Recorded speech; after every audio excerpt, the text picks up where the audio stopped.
Hello there, you're most welcome to join me today on this just a very, very short tribute to Plymouth City Airport. It was officially opened in 1931 by the Prince of Wales, but it was before then that the Ministry of Civil Aviation rented the field back in 1923. At that time, Plymouth City Council were interested, but they were too slow, and the Air Ministry then took it over in 1929. And the council eventually bought the site, and it became a licensed aerodrome in 1930, and consequently was opened by the Prince of Wales as Roborough Aerodrome in 1931. By 1942, at the outbreak of the Second World War, it became RAF Roborough, and for the duration of the war it was used by the RAF fairly extensively during the Second World War. Following the Second World War, many airlines used it over the years, and it wasn't until 1975 that it was partially tarmac. By 1989, the runway 1331 had been aligned.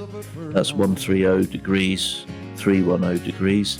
It was then at 1,170 metres long. In 2011, unfortunately, Sutton Harbour Holdings, who held the lease at the time, they're now Sutton Harbour Group, then instigated their Armageddon clause, and they were able to shut down the airport. So sadly, Plymouth City Airport's been closed for now almost 10 years. 10 years it's remained closed, and as you can see from this footage as we look around, it's very, very obvious it's retained for aviation use by the Plymouth Plan, and we're optimistic that it can be kept as an active airfield and will reopen very soon.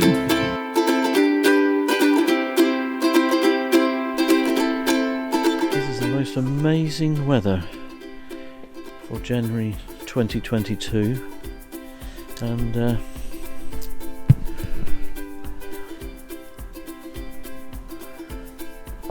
we're here at the sleeping Plymouth Airport, looking down at the one of the main hangars where we used to be based back in 2010. A group of us kept our aircraft here when it was an active aerodrome. That's the fuel farm just over there.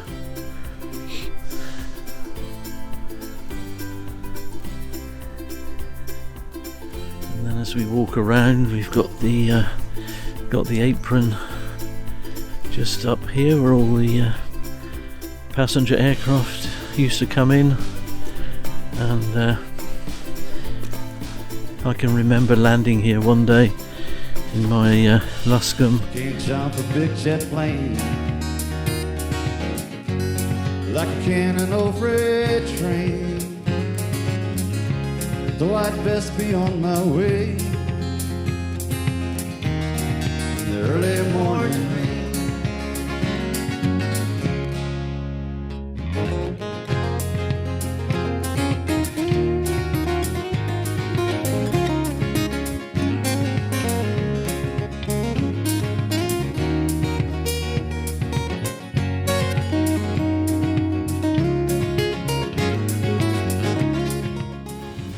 On which the brakes are not that brilliant, and I was taxiing in.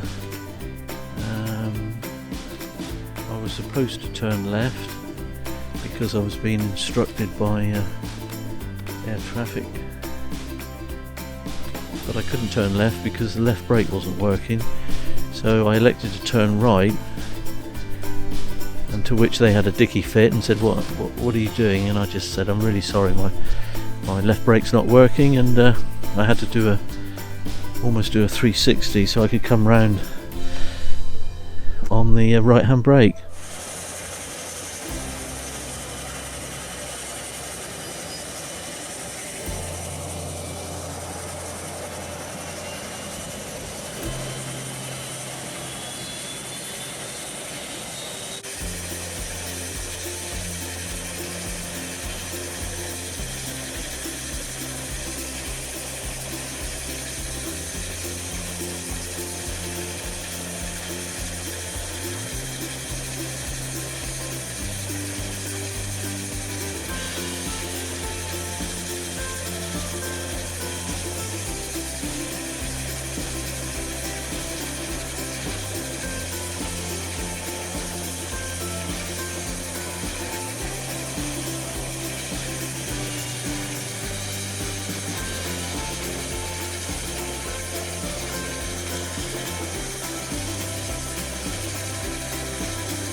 Well, thank you. I really appreciate you watching us. Thank you so much for watching. And we're now taking off from Plymouth City Airport. We're heading out west, and we'll be having a look out over Plymouth Sound, looking at what a stunningly beautiful city Plymouth is. You can see from the scenery. Plymouth really deserves to have this facility reopened, and we truly hope that Plymouth City Council and Sutton Harbour Group and all the other interested parties can see a way to open this airport in the very near.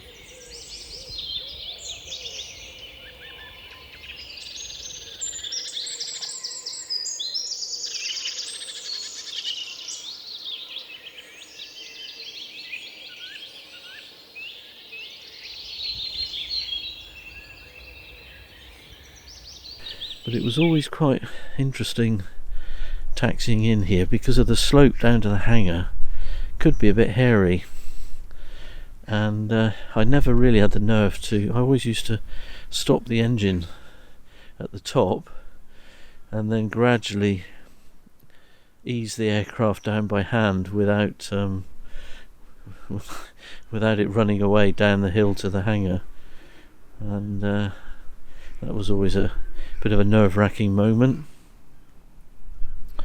But the weather today for January is absolutely stunning.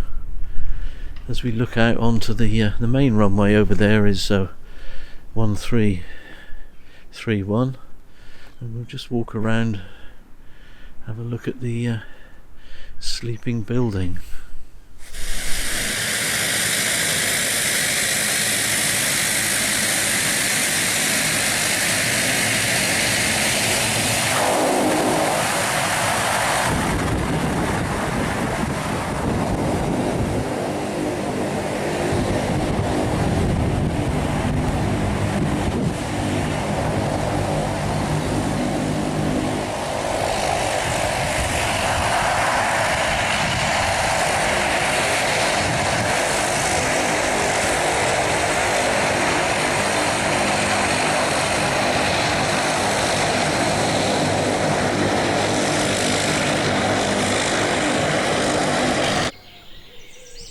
And believe it or not, this is the main reception.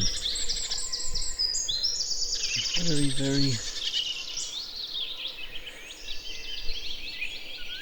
bustling, busy airport back in the day, but sadly perhaps not bustling and busy enough, as it could be quiet from time to time. There were various stages when there were very many active aircraft destination routes to go from here by the Channel Islands, Scotland, the Scilly Isles, Cornwall. Quite a variety of destinations.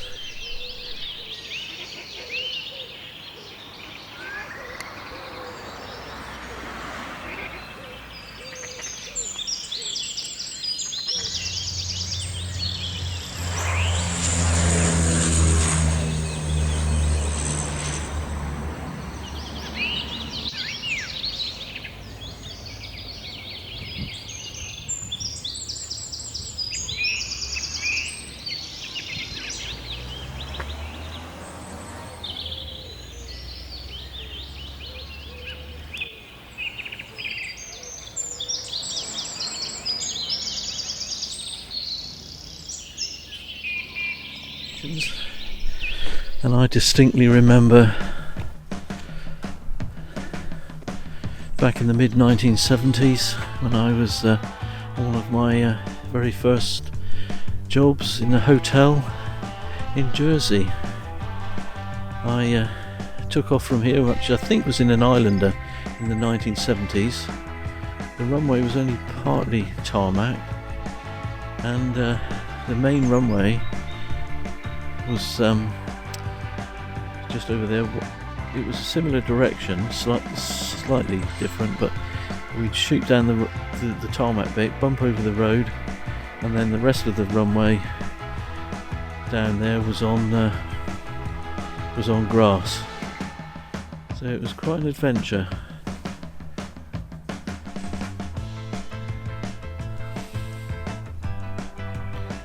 And this is the air traffic control tower. And this is the latest and the most up-to-date active control tower when it was before the airport was closed down. It's all looking a little bit tired at the moment, but who knows? We certainly hope that it might be reactivated and open. That's the intention this year, to have an open and operational Plymouth City Airport. But what of you looking out towards Dartmoor there? Because the airport is at Roborough, which is very close to Dartmoor.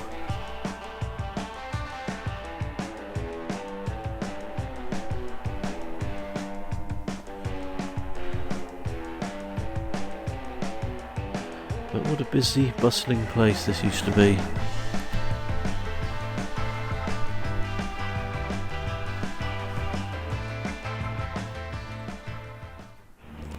Interviewing Steve Waller, who worked here for many, many years. He's going to tell me a story about Bill Bryce and Cessna aircraft, I believe.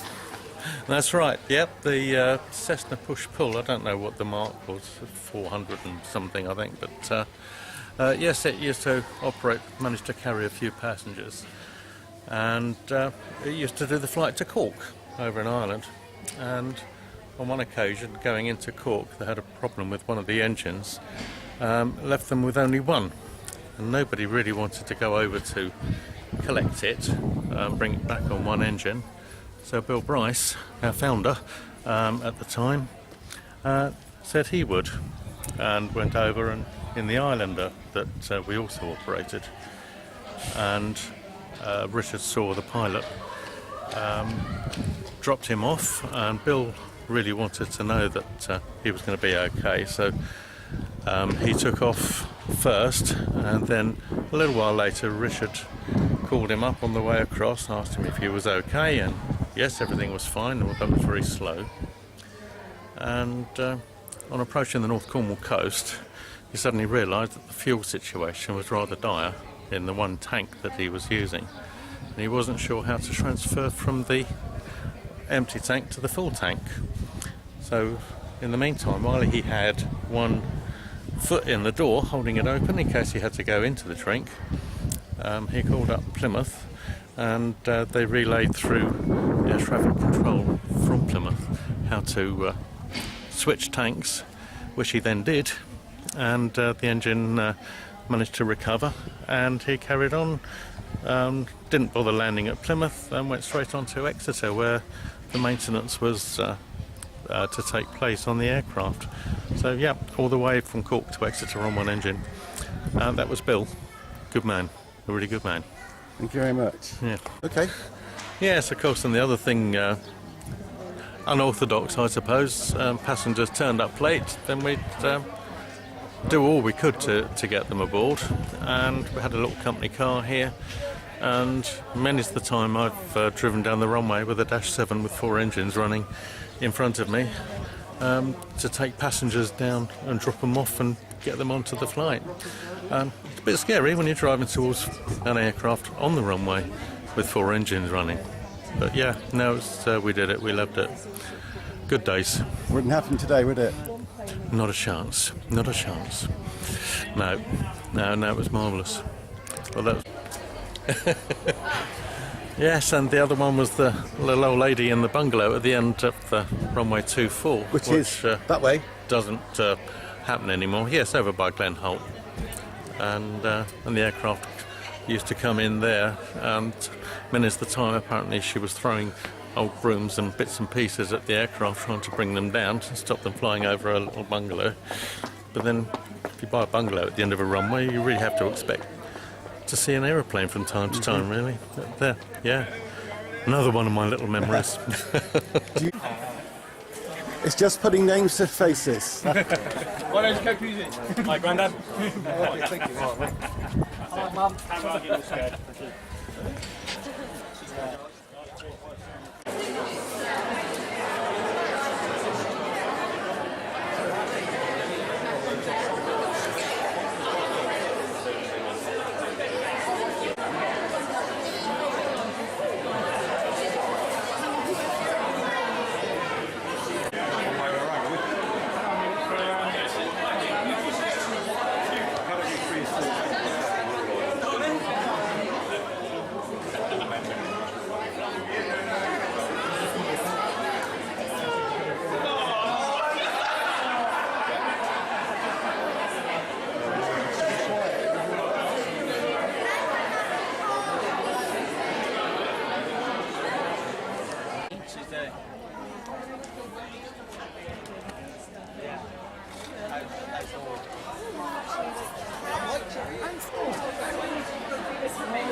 Hi, I'm Samantha Jones.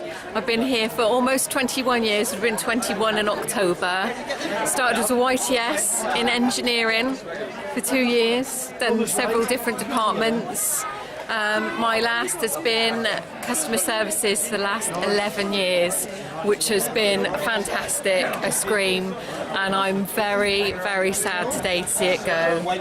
It's a shame for Plymouth, and it's a shame for all the lovely people that work here. How have things altered since you first started here? Yeah, it's grown enormously. We had British Airways here for several years, which was great fun, opened up a whole world of opportunities to Plymouth and to us as individuals.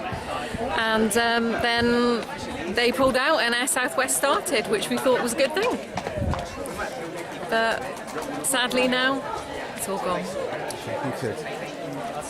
Hi, I'm Caroline Mears. I started here in 1986, straight from school and YTS.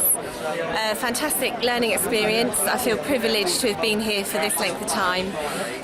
It's been a fantastic journey, met lots of wonderful people. My knowledge for my career has extended massively, and as I say, it's just a real privilege to be here. I think it's sad for Plymouth, not just for the people that work here, and I think it's a very sad day, but we've got to remain buoyant, and for Plymouth we need to push forward. So it's been a real journey, but been a wonderful experience.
Yes, in the old days in our original terminal, when security were only here for cover our flights to Ireland, as a little old lady, when asked to open her suitcase for security, their suspicions were aroused when they found that the suitcase was empty. So they asked her why she was going to Ireland with an empty suitcase, and said, well, when I looked at the ticket, it said the ticket for one passenger and one piece of baggage, one suitcase. So she thought I had to bring one. Thank you.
Oh well, those were the happy days at Plymouth City Airport.